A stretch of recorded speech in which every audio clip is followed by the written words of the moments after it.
Trois portes que le diable utilise pour entrer chez toi. Il ne frappe pas, il passe par ce que tu as laissé ouvert. Voici les trois plus grandes failles. Ferme-les maintenant. 1. Te plaindre constamment de ton passé. Chaque plainte est un rappel à ton âme de ce que Dieu a voulu déjà guérir. Le diable aime quand tu restes tourné vers hier, car tant que tu regardes en arrière, tu n'avances pas vers ta promesse. Philippiens chapitre 3 verset 13 dit, oubliant ce qui est en arrière, je me porte vers ce qui est en avant.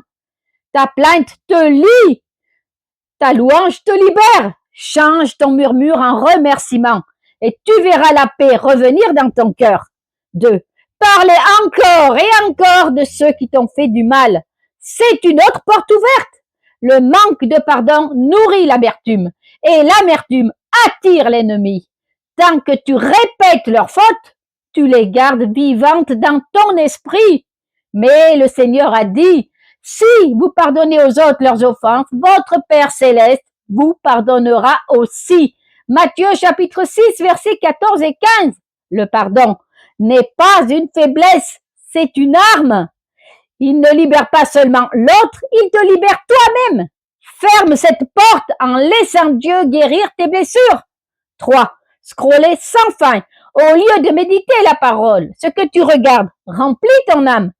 Le diable ne te fait pas toujours tomber par le péché évident, mais par la distraction subtile.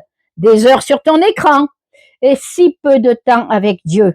Psaume 101, chapitre 3 dit, je ne mettrai rien de mauvais devant mes yeux. Sois vigilant, sois vigilante. Protéger ton regard, c'est protéger ton esprit. Le téléphone n'est pas ton ennemi, mais il peut devenir une idole si tu lui donnes plus de place que la présence de Dieu. Et si tu veux te préparer pour le retour du Christ, rejoins mon groupe d'études bibliques gratuit chaque soir à 20h30. On lit la parole, on prie et on se fortifie ensemble. Viens avec nous. Pour rejoindre mon groupe, écris-moi sur WhatsApp, le numéro à l'écran, ou clique le lien dans ma bio.